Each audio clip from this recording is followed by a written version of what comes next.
Change. Change is a dreaded reality for many expats. They fall in love with a place and over long or short that place changes. How do you deal with it?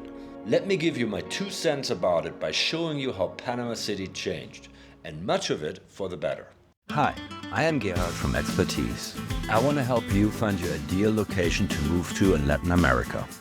In the 20 plus years of living and traveling Latin America, I have seen so many expats who are miserable because they picked the wrong location to move to. And in this video series, I will try to give you a realistic idea how your life would be as an expat in different Latin American locations, so you don't get homesick, endanger your property or health, or suffer significant financial losses after failing to make your dream come true.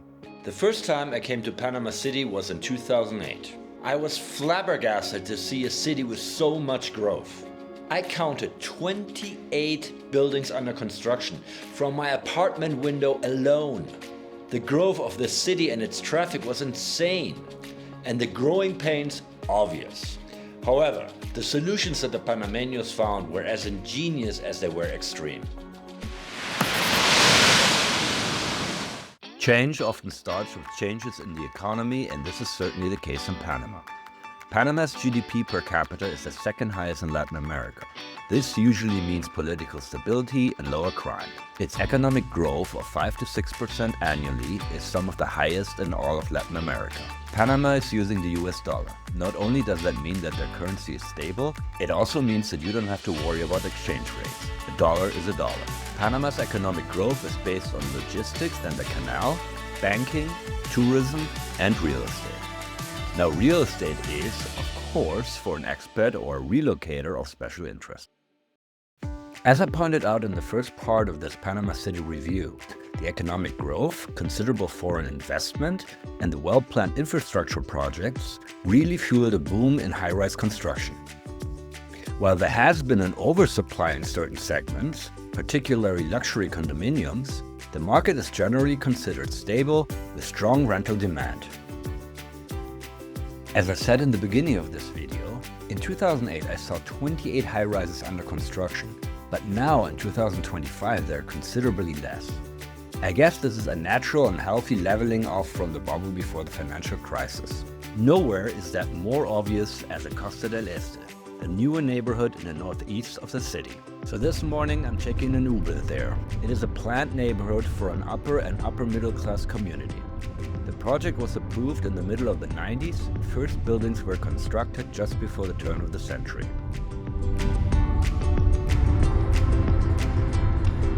In 2008 I remember a handful of buildings in that area, and today I want to see if enough people move there to support a critical mass for commerce and infrastructure.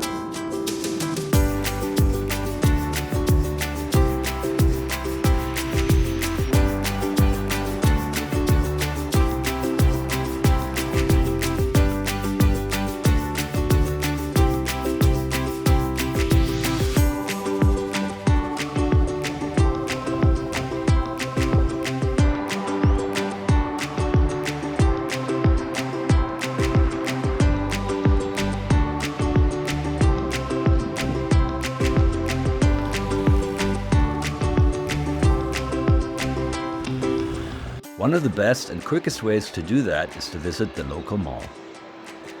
The health of a mall usually tells you a lot about the health of a neighborhood.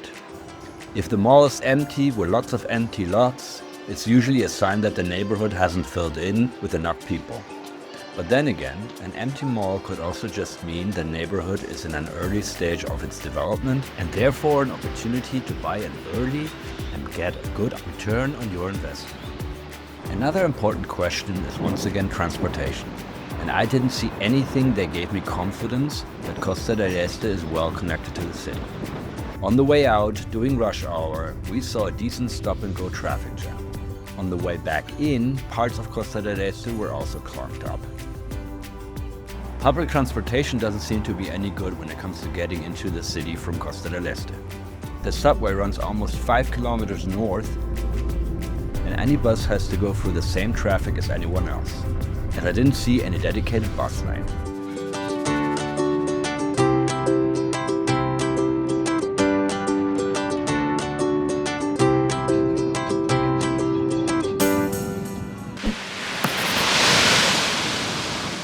On the way back, we passed this little rough part of town, which made me think that I would be amiss if I didn't talk about poverty, class differences, and crime in any city of Latin America. As in every North American city, Panama also has its rougher inner city areas. But in comparison with other Latin American cities, these areas are somewhat tame. As I mentioned in the first video, there are also lower class neighborhoods around the Casco Viejo. To counteract, the government built large townships of social housing in suburbia for the working class, while many of the middle class live in high-risers more inland. Or they live in these tight neighborhoods more to the north. Another related question is how dangerous the city is. It will probably have its share of troubled areas, but in comparison with other Latin American cities, the much higher general income of Panamanians seems to reduce crime by a lot. Most middle and lower class Panameños buy their groceries in smaller stores, often called chinos. The majority of these family-owned stores are owned by Chinese, hence the nickname for these stores. This is a phenomenon common to almost all Latin American cities. These stores are generally cheaper, more crowded, but have far less selection than regular supermarkets. The upper classes are shopping more in larger modern supermarkets that are clean, well-lit, and North American in style. In the local supermarkets here in the city, I found about 5 to 10% of all the products that I needed were imported from up north. However, the local products might just do, and by using a polar bear instead of a tiger, that might even make more sense. Having seen the beaches southwest of the city, I wondered what other weekend excursions are available. There are the gorgeous San Blas Island, just a 3-hour drive and then a short boat ride away. However, the tours are provided by a local indigenous cartel that controls the prices and the service. The former very high, the latter abysmally bad. There are the mountains, for example El Valle de Anton, about 2 hours away by car. And then there are the Bocas del Toro Islands. There are flights from Albrook Airport for a little more than $200 round trip. This is a surprisingly swift excursion. Flight time is about an hour with less than an hour check-in time at the airport. Over the years I had been to all 3 spots, so I wanted to see another alternative. I heard that the Pearl Islands were pretty, so I booked a ferry for tomorrow. It is 6 o'clock in the morning and I am in an Uber on my way to the Flamenco Marina.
So, I have just gotten here a little while ago. This is a small island, Isla Contadora, and I pretty much walked the whole island already in half an hour or so. This morning I had a pretty classic situation that teaches time and time management in Latin America. So the ferry was leaving at 7:30, but they said everywhere that you have to be there at 6:30. What does that mean? Is it because Latinos, and in this case Panameños, are always so late that the ferry company already assumes they will be late and just tells them to come earlier? Or is it because they are so badly organized that they actually need an hour to get you onto the boat. Well, it was the latter. We waited in line for about 45 minutes until we could finally enter the boat, then take the 2-hour boat ride to the islands.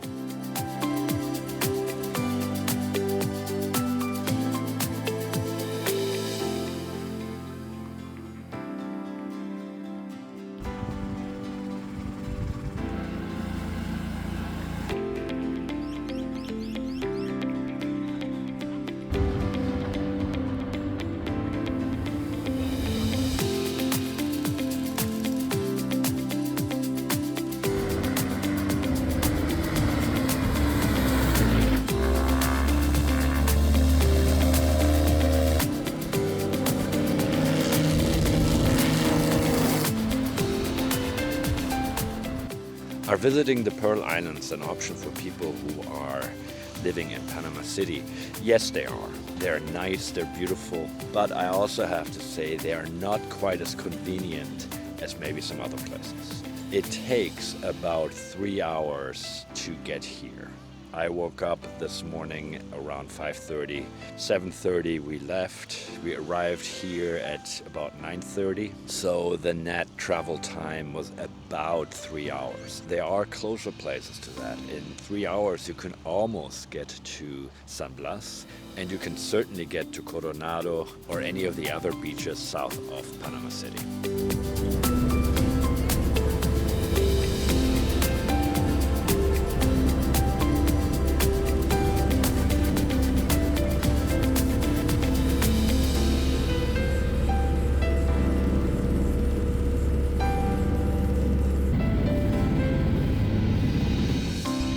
On the way back, I was faced with an annoying reality.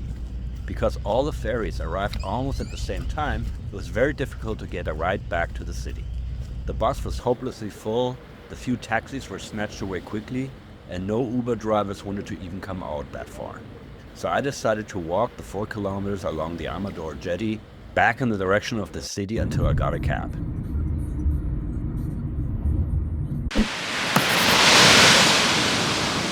Yesterday's annoying hike back to the city shows some of its transport and traffic problems, but also highlights its growth and solutions.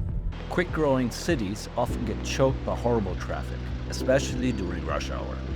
Obviously, the Pacific coast restricts the city's options to the southeast. The canal cuts off the southwestern suburbs from the city center, and to the northwest are parks and forests. So basically, traffic gets funneled into the center of the city, hence there is naturally congestion. However, compared with other cities, I believe Panama City's decision makers found bold solutions. In my first video on Panama City, you have probably noticed the strange structure in the ocean that I was running on. This is a highway bridge, Key West style, built into the ocean. Panama City has 2 such highway bridges just to circumvent some of the choke points. One gets around the whole Casco Viejo and the other connects downtown with Costa del Este. This is a blunt solution, but it works, and since the Pacific isn't pretty enough to ruin any views, these bridges are not bothering anyone. There are 2 bridges over the canal, the Americas and the Centennial Bridge. They alleviate the traffic to and from the south. Furthermore, they are building a monorail tram to the southwestern suburb of Ciudad del Futuro. The subway has 2 main lines, one through the center of the city from south to north, and one connects more or less in the middle of the line, goes eastward towards the airport and even further to Nuevo Tucumán. Panama City also modernized the bus system. What used to be only the colorful chicken buses are now more modern Metrobus or Mi-bus, literally zigzagging the whole city. All in all, compared to some other cities in Latin America, Panama City has not only overcome more geographical barriers, but has also created a clean, safe solution for its citizens. Last but not least, Panama City boasts the largest airport in Central America. Tucumán offers flights to many cities in the USA and Canada, all over South and Central America, and several capitals in Europe. The airport is relatively easy to reach and brings you quickly and conveniently to where you need to go. Today I'm going to take an Uber and I'm going to a part of the city called Clayton. It is a former army base and it's right next to the canal. The place is near and dear to me because that's where I worked in 2008. I remember vividly that I thought that I would work in a tall office building, but we drove right into the boonies.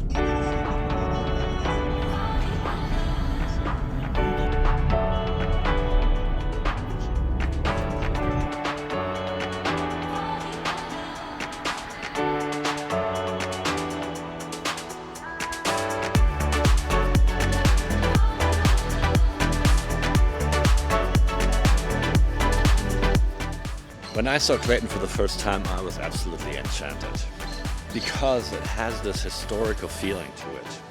Something Anglo-Saxon, something colonial, but also something bureaucratic and governmental and militaristic. This is how I imagine that India or Singapore looked like 150 years ago. I can just imagine old gentlemen walking by in a white suit, sort of like a Mark Twain type of guy, with their Panama hats on. The reason, of course, is mainly the architecture of this place and the spacing, the big parks that we have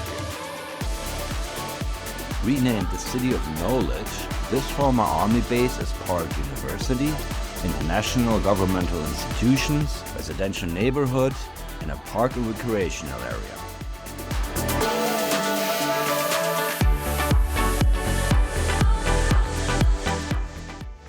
So I'm going to try to see if I cannot find that building that I used to work in.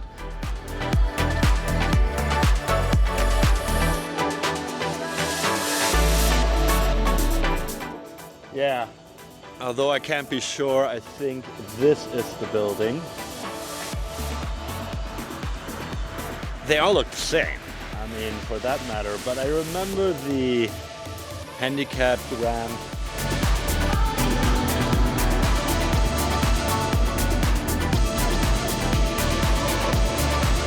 So my feelings are pretty intensive right now because this was a part of my life where I started imagining living in Latin America. Driving back along the Panama Canal, I realized that Clayton is a great example how not every change has to be negative. What the city did with that place is one of the rare occasions in Latin America where good planning improved a place. This often isn't the case. We all want to live or at least vacation in special places, which more often than not ruins it for the people who live there. A few months ago, I had been sent an article claiming that Panama City is the best expat location in the world. I didn't know what to make out of that, to be honest. There was a kernel of truth in that ample molasses of clickbait, the hair-raising oversimplifications, and the scores of false facts in that article. It is true that Panama City is a great place to live as an expat if it fits your needs, wants, and limits. However, for the vast majority of you, it isn't. It isn't even close. So how come? Panama City is a really nice city for working professionals. If you have a choice where in Latin America you can work, I would recommend that you look at Panama City. Unfortunately, I cannot see how anyone else would like and thrive in the city. The other options, just in Panama alone, like in the mountains or directly at the beach, have very similar attractions, but few of the disadvantages that a large urban jungle brings.